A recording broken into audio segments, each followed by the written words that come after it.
नमो नमः बच्चों, मैं हेमा दूत एक बार फिर से आप सभी का स्वागत करती हूँ हमारे संस्कृत के इस क्लास में। आज हम करने जा रहे हैं 8वीं कक्षा का संस्कृत विषय से 7वें पाठ का चौथा सेशन और हमारे पाठ का नाम है जलवाहिनी।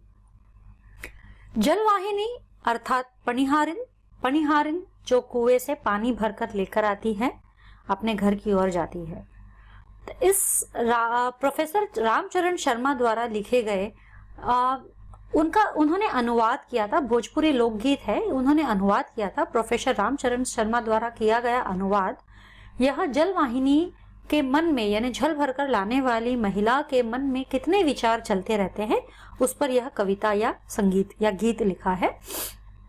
इस गीत को हमने पहले 2 सेशंस में दोहराया है और इसके अर्थ में 3 पैराग्राफ्स में इसके अर्थ बांटे गए हैं। पहले में वह सोचती है कि मैं कितने जल्दी चलूं या कितने धीरे चलूं। धीरे चलूं तो घर में बच्चा रोएगा और जल्दी चलूं तो पानी के वेग से मेरे कपड़े गीले हो जाएंगे। दूसरे में वह सोचती है कि यदि मैं चलती हूं तो मेरे पैरों की जो पायल है उसके रुनझुन आवाज से यहाँ सोए हुए सभी जनगण जो है उठ जाएंगे, उनकी निद्रा जो है बाधित, उनकी निद्रा में बाधा आ जाएगी। और तीसरे में वह कहती है कि कुएं का मुंह तो संकड़ा है, लेकिन उसके मन में जो विचार आ रहा है, लेकिन पानी इतना गहरा है तले तक कि रस्सी द्वारा जो घड़े में हांडे में मैं खींच कर ला रही हूँ पानी, तो उससे मेरे हाथों में छाले पड़ गए हैं। तो ऐसी अजीब अजीब कई सारी दुविधाएं उसके मन में चलती रहती है। इनमें से कुछ अंश जो है प्रोफेसर रामचरण शर्मा जी ने यहाँ पे हमें इस जलवाहिनी में दिया है।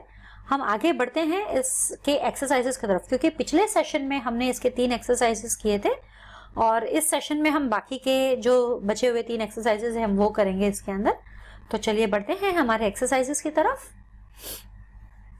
पहला है अधोलिखिताना पदाना लिंग विभक्तिम वचनम च लिखा, यानी यहाँ पर जो पद दिए गए हैं इनके आपको लिंग बताने हैं, इनकी आपको विभक्ति बतानी है और इनके आपको वचन बताने हैं।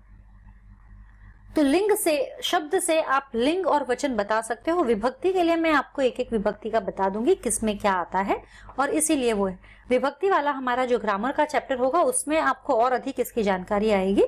तब तक मैं आपको इसी तरह से एक्सप्लेन करती हूँ। अधोलिखितानाम पदानाम लिंग विभक्ति वचनम च लिखतः, यानी हमें लिंग विभक्ति और वचन तीनों ही बताने हैं। तो पहला है पद हमारा रात्रिम। रात्रिम यानी रात्रि जो है ये लिंग में स्त्रीलिंग है। स्त्रीलिंग आता है रात, जो स्त्रीलिंग रूप में आती है। और विभक्ति है द्वितीया। द्वितीया इसलिए है क्योंकि रात्रिम यानी रात्रि को संबोधन जो हमारा होता है, रात्रिम यानी रात्रि को, तो को जो है वो द्वितीय विभक्ति में आता है, इसीलिए रात्रिम जो है द्वितीय है। और यह एक वचन रूप है, यह एक वचन रूप है। रात्रो या रात्रः नहीं है। रात्रो या रात्रः होते तो द्विवचन या बहुवचन हो जाते थे। सॉरी, रात्रे या रात्रः होते तो द्विवचन या बहुवचन हो जाता था। अब गृहे, गृहे जो है हमारा घर, घर जो है, घर किसी लिंग में नहीं आता है, स्त्रीलिंग या पुल्लिंग में नहीं आता है, वह आता है नपुंसकलिंग में।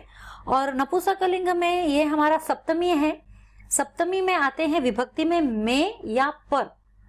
जैसे गृहे, गृहे यानी घर में या घर पर, मेरा बच्चा रो रहा होगा या मेरा बच्चा रोएगा, घर पर, तो गृहे यह जो है में या पर, यह सप्तमी विभक्ति लगती है। यहाँ कौन सी विभक्ति लगती है? सप्तमी।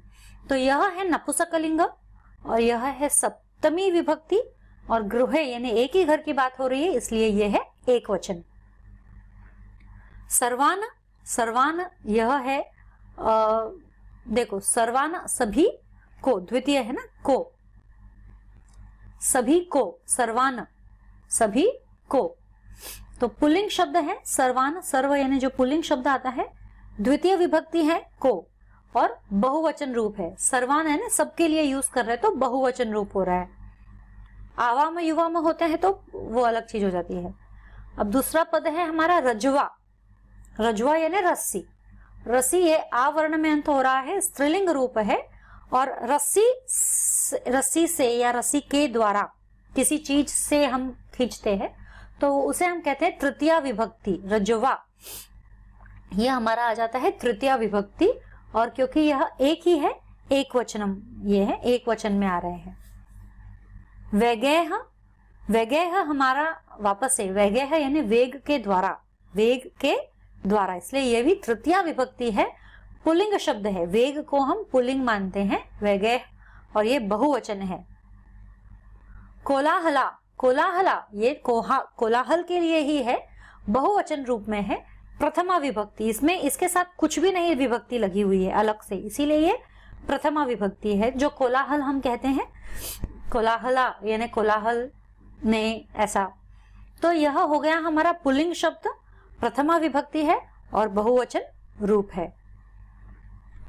तले, तले जो है वापस से ये हमारा आ गया सप्तमी, यानी तले यानी तल में, यानी तल पर जो है, तले पुल्लिंग रूप हो गया है, सप्तमी है विभक्ति, क्योंकि तले ना तल में, तल पर, तो ये सप्तमी विभक्ति हो गई है और एक वचन रूप है। तल तो एक ही होता है, नीचे की तरफ जो तल एक ही होता है, विभक्ति एक सप्तमी और एक वचन रूप हो गया है।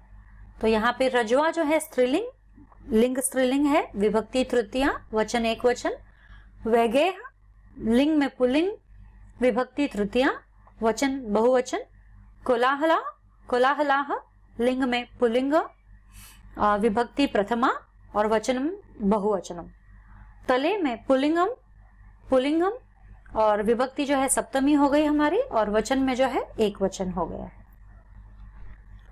अब अगला जो है हमारा ये प्रश्न, चित्रम दृष्टवा मंजुषातः पदानि च चित्वा वाक्यानि रचयत।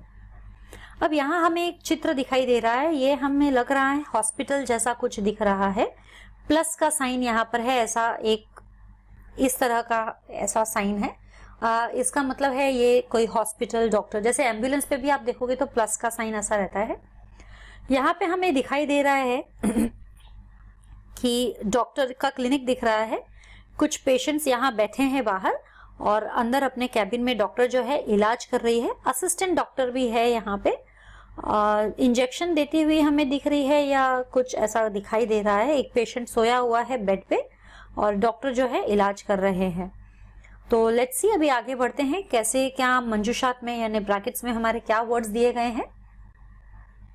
वर्ड्स हमारे इस प्रकार है, चिकित्सालयः, चिकित्सालयः यानी क्लिनिक, चिकित्सकः यानी कि डॉक्टर, जो चिकित्सक जो डॉक्टर होता है, रुग्णान, रुग्णान यानी रुग्णालय, हॉस्पिटल, चिकित्सार्थम, चिकित्सार्थम यानी डॉक्टर के लिए, नगरे, नगरे यानी शहर, परिचरती, परिचरती यानी कि जो चेक डायग्नोस करते हैं, परिचर करना यानी डायग्नोस करना, जनाह यानी लोग, अस्ति है, आगच्छन्ति आते हैं, परिचारिका यानी वापस से डॉक्टर जो डायग्नोस करते हैं, या जो कंपाउंडर भी हम कहते हैं कभी कभी, जो मेडिसिन वगैरह देते हैं, ददाती यानी देते हैं, करोति यानी करते हैं, औषधम यानी मेडिसिन। तो अब हमें जो है इन वर्ड्स को यूज करके 4 सेंटेंसेस बनाने हैं, 4 या 5 सेंटेंसेस बनाने हैं। अब देखिए पहला सेंटेंस जो है, अस्मिने चित्रे यानी इस चित्र में, एकः चिकित्सालयः अस्ति, चिकित्सालय हमारा पहला ही शब्द है और अस्ति हमारे सेकंड लाइन में दूसरा शब्द है। तो अस्मिने, अस्मिन चित्रे एकः चिकित्सालयः अस्ति, इस चित्र में एक चिकित्सालय है। तत्र चिकित्सकः रुग्णान् उपचरति, वहां पर चिकित्सकः रुग्णान् उपचरति यानी वहां पर चिकित्सक जो है, डॉक्टर जो है, बीमारों का इलाज करते हैं, उपचरति यानी इलाज करते हैं, रुग्णान यानी बीमार लोगों का। जनाः चिकित्सार्थम नगरे आगच्छन्ति, लोग जो है चिकित्सा के लिए, चिकित्सा करवाने के लिए नगर आते हैं, यानी नगरे यहाँ पर इस शहर में आते हैं, आगच्छन्ति। और अगला जो है, तत्र परिचारिका रुग्णान परिचरति, वहां पर जो परिचारिका है यानी कि जो डॉक्टर है, वो पेशेंट्स, रुग्णान यानी पेशेंट्स को चेक करती है ना, चेक करते हैं। सा तेभ्यः औषधम ददाति, और वे वहां औषध देती है। ठीक है, सह लड़के के लिए यूज होता है, सा यानी कि ये फीमेल डॉक्टर है यहाँ पे। सा तेभ्यः औषधम ददाति, वो वहां पर उनको औषधि देती है। तो अगर आप रिपीट करो, अस्मिन् चित्रे एकः चिकित्सालयः अस्ति, तत्र चिकित्सकः रुग्णान् उपचरति, जनाः चिकित्सार्थं नगरे आगच्छन्ति, तत्र परिचारिका रुग्णान् परिचरति, सा तेभ्यः औषधम ददाति। तो टोटल ऑफ 5 सेंटेंसेस हमने इसमें से बनाए हैं। ये ही जो ब्रैकेट्स में हमको वर्ड दिए गए थे, उन्हीं ब्रैकेट्स में से वर्ड्स को यूज करके हमने सेंटेंसेस बनाए हैं। यहाँ पे अत्र यानी यहाँ, तत्र यानी वहां, कुछ वर्ड्स हमने ऐड किए हैं फॉर सेंटेंस फॉर्मेशन। आगे बढ़ते हैं। हमारा आखिरी एक्सरसाइज है इस चैप्टर का, अन्वयम कुरुत। अन्वयम यानी कि मीनिंग बताना है इनका, सिंपल लैंग्वेज में इसका मीनिंग हमें देना है। सेम जो पोएटिक लाइंस है, पोएटिक लाइंस कभी भी जो है कविता की या गीत की, ऐसे उनका जो प्रॉपर ऑर्डर होता है सेंटेंस का उस हिसाब से नहीं होता है, वो थोड़ा उल्टा पुल्टा होता है। यहाँ पर जो है हम प्रॉपर ऑर्डर में ये सेंटेंस बनाएंगे। तो पहला है हमारा, ध्रुतम यदि यामी वसनम में भवे दार्द्र सलील वर्गेह, यानी यदि अहम ध्रुतम यामी, तो ध्रुतम पहले दिया है, यदि यामी, तो यदि अहम ध्रुतम यामी, तो यदि किसके लिए कहा गया, मैं ना, अहम मैं, ध्रुतम यामी तरही, तो मैं वसनम सलील वेगे आर्द्र भवेत। तो यहाँ पे देखिए आप सेकंड लाइन में भी भवे दार्द्र सलील वेगे है, तो सलील वेगे हमारा पहले आएगा, फिर आर्द्र भवेत।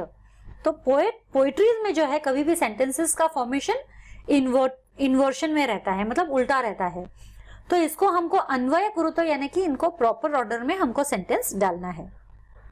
तो एक बार फिर से मैं ये दोहराती हूँ। पहला क जो है, ध्रुतम यदि यामी वसनम में भवे दार्द्रम सलील वेगेह, इसका हम प्रॉपर ऑर्डर में करते हैं।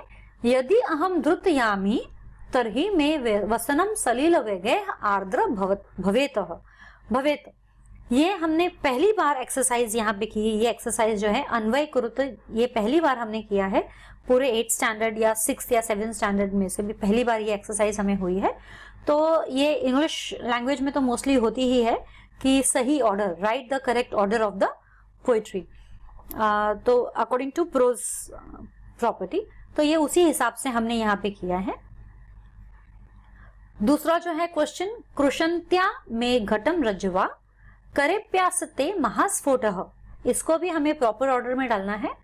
रज्वा घटम कृशंत्या, तो कृशंत्या में घटम रज्वा यानी रस्सी के द्वारा मैं घट को खींचती हूँ, है ना।